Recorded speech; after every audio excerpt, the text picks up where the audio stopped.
Hello friends, आज आपको एक नया टॉपिक बताएंगे। वैद्युत द्विध्रुव के कारण अक्षीय स्थिति में वैद्युत क्षेत्र की तीव्रता।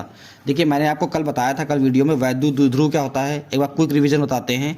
वैद्युत द्विध्रुव में दो विपरीत प्रकार के आवेश होंगे। इनका परिमाण जो है समान होगा, लेकिन कहने का मतलब है कि इनमें चिन्ह विपरीत के होंगे। तो ये अल्पतम दूरी पर रखे होते हैं, उसको वैद्युत द्विध्रुव कहते हैं।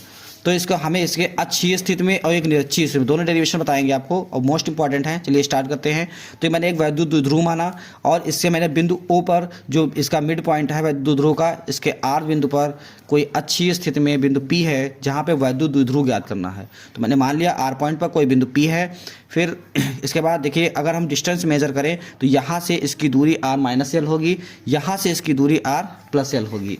फिर इसके बाद देखिए, हमने भाषा लिखा, फिर -Q के कारण बिंदु P पर वैद्युत क्षेत्र की तीव्रता निकालेंगे। तो क्योंकि 1/4πε0 Q/R+L, क्योंकि E बराबर जो होता है वो 1/4πε Q/R² होता है, बट यहाँ से डिस्टेंस क्या है आपकी R+L है, तो R+L हो जाएगी। इसी प्रकार से -Q के कारण निकालेंगे, तो यहाँ R-, क्योंकि -Q से जो +Q से डिस्टेंस है, डिस्टेंस ली जाती है आपकी, तो डिस्टेंस यहाँ से R-L है, यहाँ से R+L है, वही मैंने नीचे डिस्टेंस ली है, क्योंकि बिंदु आवेश के कारण जो होती है 1/4πε0 Q/R² होता है।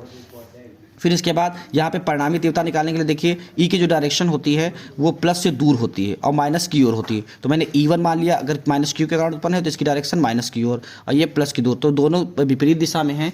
इसलिए क्या होगा, इनका परिणामी निकालेंगे हम लोग। तो दोनों को क्या करेंगे हम, अगर ये दोनों विपरीत दिशा में होती है तो परिणामी निकाले के इनको माइनस करते हैं। अगर समान दिशा में होंगी, दोनों का परिणामी क्या करेंगे हम लोग, जोड़ेंगे। ठीक है, तो इसी श्रृंखला में आगे बढ़ते हैं हम लोग। तो 1/4πε0 किया, माइनस किया यहाँ पे, फिर हमने 1/4πε0 Q कॉमन ले लिया।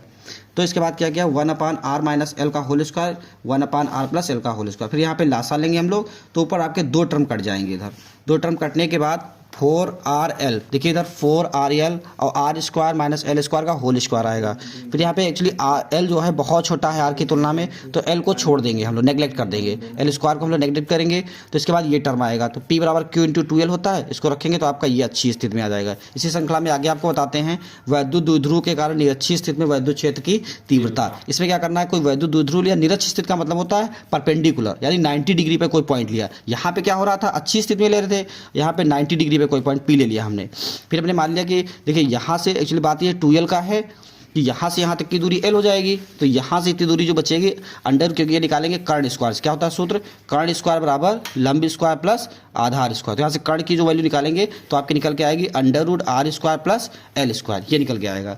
फिर इसके बाद -Q आवेश के कारण निकालेंगे, यहाँ पे तीव्रता बिंदु P पे। इसी तरीके से +Q आवेश के कारण निकालेंगे, निकल के आएगी। दोनों तीव्रताएं निकालेंगे तो देखेंगे समान है, दोनों तीव्रताएं समान हैं।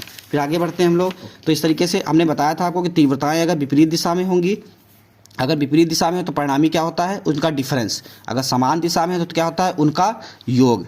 और अगर किसी एंगल पे तीव्रताएं होंगी तो इसका सूत्र होता है ये जो आपका लिख रहा है, √E1² + E2² + 2E1E2 cos theta, जितना एंगल इसके बीच का हो। लेकिन आप इधर थोड़ा गौर करके देखिए, इसके बीच का एंगल मैंने 2 थीटा माना था, तो इसीलिए मैंने जो लिखा है यहाँ पे 2 थीटा लिखा है। ठीक है, मैंने तीनों बता दिया तीव्रताओं के केस। फिर इसी मैंने x² रखा, क्योंकि x माना था मैंने। फिर रखने के बाद यहाँ 2x² मैंने कॉमन लिया, तो यहाँ पे cos 2 थीटा है। cos 2 थीटा का ऐसा सूत्र लगाया, क्योंकि cos 2 थीटा के कई सूत्र होते हैं। एक होगा 1 - 2 sin स्क्वायर थीटा, एक होता है 2 cos स्क्वायर थीटा -1। तो मैंने ऐसा सूत्र रखा जिसमें ये 1 कट जाए, तो मैंने ए वाला सूत्र प्रेफर किया। रखने के बाद फिर देखा ये टर्म आपके दोनों कट गए। फिर एक 4x² cos, रूट के बाहर जो आएगा 2x cos थीटा आएगा, इसको समीकरण 1 मान लिया। फिर अगेन पुराने वाले चित्र को पीछे से लाए, तो मैंने इसके पैरेलल एक लाइन ऐसे मान लिया। तो ये अगर 2 थीटा एंगल है तो ये आपका इतना थीटा एंगल बचेगा। थीटा जब बचेगा तो देखिए ऐसे एकांतर कोण से ये भी थीटा हो जाएगा। ठीक है, तो हम लोग यहाँ पे लगाएंगे इसमें cos थीटा। जब cos थीटा आप लगाएंगे तो cos थीटा बराबर होता है आधार बटे कर्ण, तो L/√R² प्लस L²। फिर हमने क्या किया, इस वैल्यू को समीकरण 1 में पुट कर दिया। पुट करने के बाद हमने ये देखा, फिर उसके बाद x की वैल्यू पीछे से पुट कर दिया, क्योंकि हमने माना था, ऊपर आप देखिए यहाँ पे माना था, इसको रख दिया हमने। अगर यहाँ पे लिख भी सकते हैं क्या हमने इसके बराबर माना था, 1/4πε0 Q/R² प्लस L², एक टर्म बढ़ा सकते हैं। फिर इसके बाद हम लोग क्या करेंगे, 1/4πε0 2Q R square plus L square, फिर उसी सेम तरीके से मैंने एल स्क्वायर को नेगलेक्ट कर दिया। ये नेगलेक्ट क्यों करते हैं? क्योंकि ये आर की तुलना में एल बहुत छोटा होता है, तो किसी छोटी चीज़ का अगर वर्क करेंगे तो ऑलरेडी छोटी होती है, तो इसीलिए इसको नेगलेक्ट कर देते हैं, इसको छोड़ देते हैं।